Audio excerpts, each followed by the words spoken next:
Hello so guys, welcome back to our YouTube channel. Ngayon, gabi na. Wala na akong time na magluto. Bukas na ako magluluto mga my friend. Si Vanessa yung kasama. Magilo ka na. So yun mga my friend, pakukuluan muna natin yung ano bang tawag doon, be? Oh, dila ng baboy. Pakukuluan. Dila ng dinosaur mga my friend. Lulutuin natin ng may suka, paminta at saka bukas. Yung kung may paminta tayong buo. Para nabili namin kasi mura last week ni Vanessa sa Rebe mga my friend. So pakukuluan ko muna ngayon. And then bukas ko iiwain mga my friend. Tara! Tara guys! Iwan muna natin yung asawa ko na nangungulangot. Nanonood kasi kami ng Fernando po mga my friend. Panonood na. Ayan o, si idol natin o idol. Palambot na tayo na baboy. Lamix. Sarap muna yung mga my friend. Yeah. Dahil maraming hugasan yung asawa ko. Bali, ito yung mga my friend. Hugasan muna natin. And then pakukuluan din natin siya mga my friend. Tayo na pang pakulo. Dito ko na siguro pakukuluan. Sayang kasi mga my friend, mura naman. Ang dami na naman na hugasin ni Vanessa. Masipag naman sa hugasin mo sa ako. Dami nila mga my friend, no? Yung dila is, ayan, 4 na piraso sila mga my friend. Hugasan muna natin mga my friend. Siyempre itong, ang kagandahan lang dito mga my friend. Yung dito is, malinis na mga my friend, no? Talaga yung malinis na siya, oh. Wala na yung puti.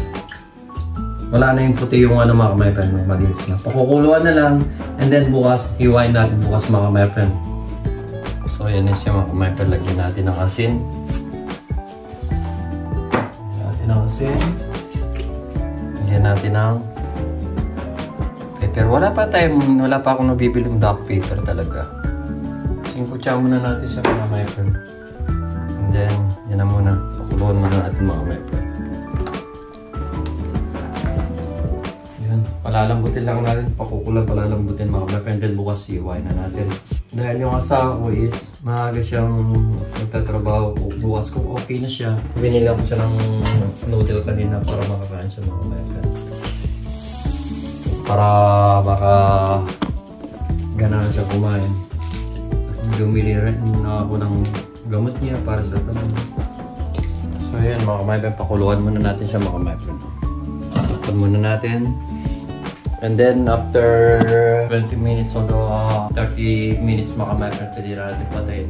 Total, lulutuin din natin bukas eh. Then bukas i-wipe na lang. Ewan kung may mga sibuyas pa tayo mga my friend. Garlic, marami pa tayong garlic mga my friend. Sibuyas, bibili ako ng sibuyas bukas. Sibuyas lang naman, tsaka paminta. Paminta pa. Oo mga my friend, paminta. So hanggang dito na lang mga my friend. Bukas na lang ulit sa pag nag-iwa na ako. Bye-bye! So hello guys, kagigising lang natin. Late na tayo nagising mga my friend. Late na tayo papasok sa Rosalie sa trabaho natin mga my friend. Alas 3 pa lang.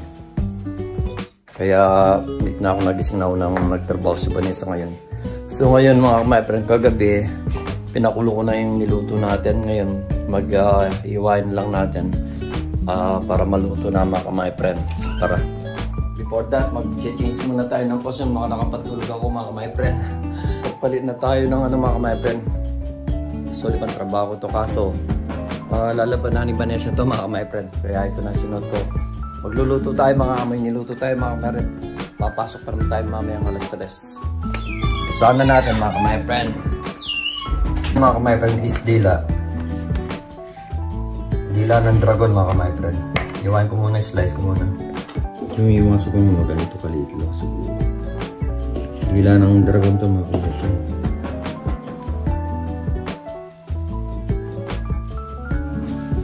Ngayon kakamain na natin mga my friend. Para mabilis.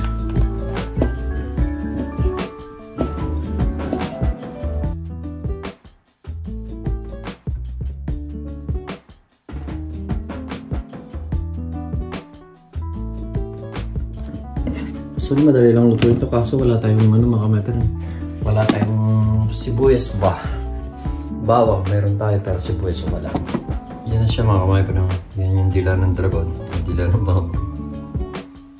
Lulutuin na natin mga kameper. Next time mga chicken or beef naman lulutuin natin mga kameper. So, iwan muna tayo ng bawang mga kameper.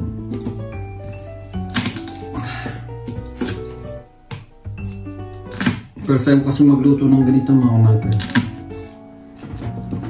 Tinatanong nga kanina ng asawa ko na daw ulam ako. Punta ko ng trabaho siya ng pauwi. Kahit na schedule ko. Nakakatamad pa naman pag alas 3 ka na mag-start o hapon na. Pagka bibili rin uli ako ng dila naman ng baka, hindi na adobo. Sa rebe ng malaking rebe, marami kang mabibili. Pero dito sa amin yung maliit na rebe wala ka masyadong mabibiling karne. Kunti lang. So ito na yun mga boyfriend. Yun na lang gagawin nating luto mga boyfriend. Ito na lang para siyang para siyang lengua na may ano na natin mga boyfriend. Luto na natin. Total malambot naman siya. Napalambot ko na kagabi kaya diretso na natin ang luto mga boyfriend. Kaya start na tayo magluto mga boyfriend. Nakalbo ako Madali lang naman tumubo yung buhok natin. So, wait muna natin minute yung oil natin. Bago natin lagay yung garlic mga boyfriend. Sayang wala tayong bawang. Wala tayong sibuyas o onion kasi ayaw ko na kasing lumabas yung malamig sa labas mga kamepen. Sobrang lamig sa labas. Kaya nakakatamad lumabas. Kung anong meron sa bahay, yun na lang ang gagawin natin. Tingnan natin kung pero sigurado masarap na ito mga kamepen. So yun mga kamepen. Kumakalit yung Yan na natin sibuyas.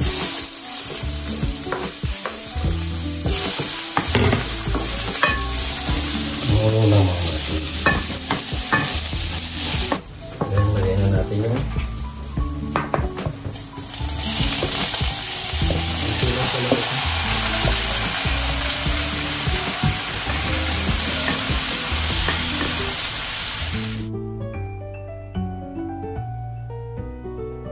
and then mga kameper, lagyan natin ng sabaw yung pinagkuluan nitong baboy.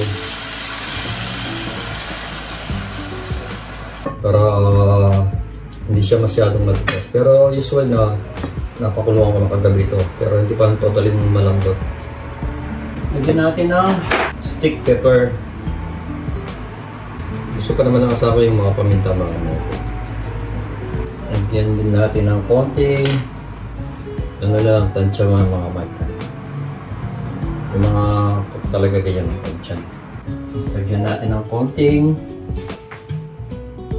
supa mga kameper. Lagyan ba ng supa?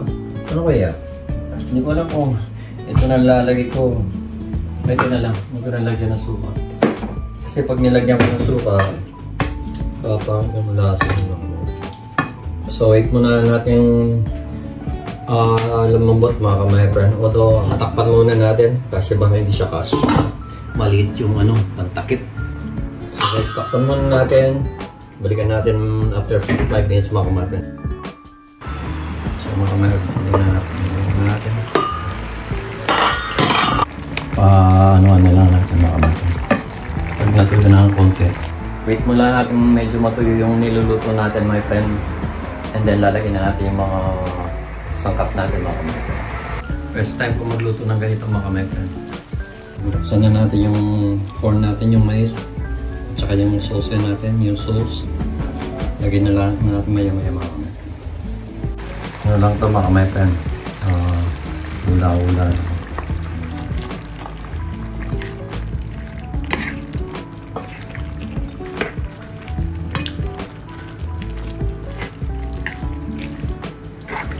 Napadami yata yung mais natin mga kameper, pero okay lang yan, masarap naman yung mais.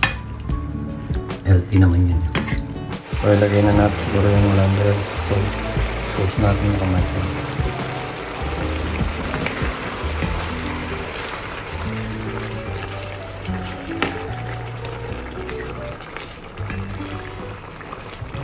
Medyo hinayin natin yung apoy niya.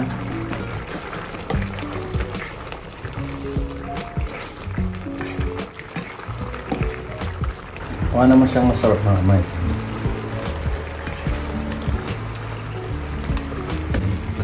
I-off na natin yung mga kamay friend. Okay, na-score yan mga kamay friend. Sana masarapan yung asawa natin sa luto natin mga kamay friend. Lutong ano yan, hula. Hindi ko na nasunod yung lutong lengua or lutong adobo dahil luluto lang namin ng adobo last time mga kamay friend. So yun na muna ang ginawa kong luto sa karne na yun. O daw sa dila ng baboy mga kamay friend. Next time magluluto tayo ng iba naman para masubukan ulit. At thank you so much sa palaging panonood ng video namin mga kamay friend. At kahit hindi masyado maganda yung content namin, at least na naisi-share namin sa iyo yung buhay namin dito sa Germany at yung kung paano yung trabaho namin dito at yung pamumuhay namin dito sa Germany mga kamay friend. Basta lagi ho tayong mag-iingat dahil na ngayon magpapasko. Doble ingat po tayo mga kamay friend. At lalo sa mga pamilya natin sa Pilipinas mga kamay friend. Shout out sa mga pamilya namin sa Pilipinas, kila Manene, sa mga kapatid ko, at shout out din kay Dagul na malapit lang mag-birthday mga kamay friend, si Jason Gomez. Nagpapabanggit siya o nagpapa-shout out siya dito sa vlog natin mga kamay friend. Dahil palagi silang nanonood ni Manene. At shoutout din sa mga pamangkin lahat, apo, kay Mami, kay Manene. Ingat po kayo palagi. We love you so much. Kay Mami, get well soon. At sa mga bata dyan, sa mga nag-aalaga kay Mami, kila Budi at saka kay Jada at saka Yabi. Shoutout sa inyo lahat dyan at ingat po kayo palagi. Shoutout din sa mga kapatid ko na palaging nakantabi kay Manene. Lalong-lalo na si Ate Rina. At saka si Dagul mga kamay friend. Yan na yung niluto natin mga kamay friend. Hindi ko alam kung anong pangalan yan. Pero masarap yan mga kamay friend. Try nyo rin. Bali yung asawa ko maunang uwi mamaya mga kamay friend. So mauna siyang kakain. At tayo titikman natin mga kamay friend kung masarap siya. Or hindi. Pero siya masarap naman ito mga kamay friend. Tikman na natin mga kamay friend.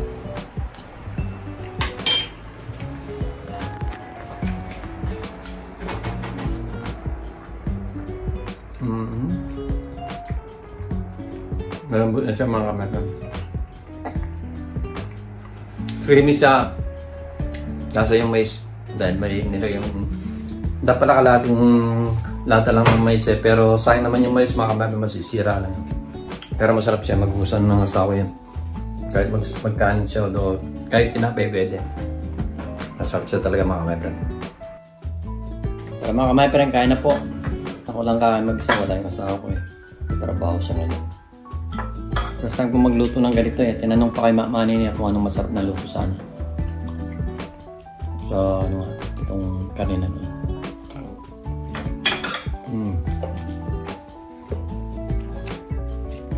In fairness, masarap naman sa mga kumain. Pati yung corn, yung mais. Next month, Pasko na mga kumain. This lang panahon. Parang kailan lang. Dalawang buwan na lang is 2025 na mga kamay-kan. Sarap.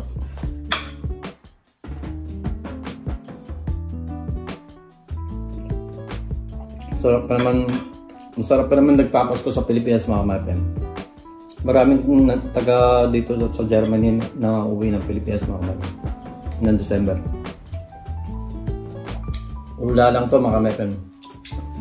Mag-aalas 12 pa lang ng tangali dito mga kamay-kan. Alas 3 pa yung pasok ko. So hanggang dito na muna mga kamay-kan. At mamayang gabi na lang. Pag dumating yung asawa, tanungin natin siya kung masarap yung niluto natin. So hanggang dito na lang mga kamay-kan. So guys, nandito na yung asawa ko. Nagbabysit siya ako. Kauwi ko lang galing sa trabaho. Usually tinikman na ng asawa ko eh. Pero sabi ko nga, magustuhan kaya ng asawa ko ito pero... Gusto ko. Gusto mo ba? As in. Para siyang lengua. Lengua. So sa susunod, ano ang bibiling ko? Yung baka Tangbik ba yun? Ano naman? Dila ng baka mga kamay friend. At lalagyan namin ng mushroom. Yeah. Kaya next time, bibili na ako ng mga mushroom. Mura lang dito sa Rebel do sa Aldi. Wala man akong stockin. Nilagay ko, ng hula na lang ako, nilagyan ko na lang ng mais. Pero masarap daw, sabi ng asawa. So hanggang dito na lang mga kamay friend. At keep safe always. And God bless. Shout out sa mga pamilya namin. Bye-bye. O, sige na be. Paalam na tayo. Bye-bye. Bye-bye.